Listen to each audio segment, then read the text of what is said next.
EC996 looks at environmental economics and development across a range of topics.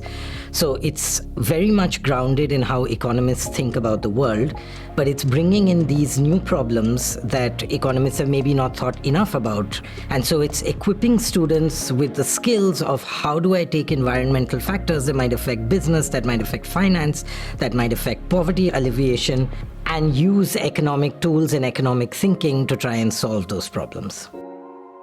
There's a lecture on behavioral economics, there's a lecture on trade, there's a lecture on regulation, there's a lecture on corruption. And in all these areas, what we're doing is linking the economics of these problems with how they play out in the real world. So what students get exposed to is really the breadth of economic analysis as it relates to sustainable development and what the cutting edge of research thinking is in those areas.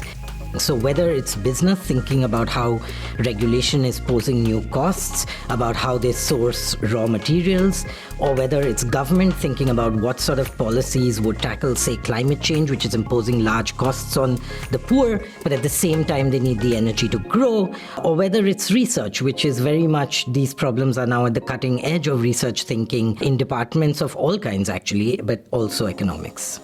Warwick historically has had one of the strongest environmental master's programs in the UK and among the strongest in the world.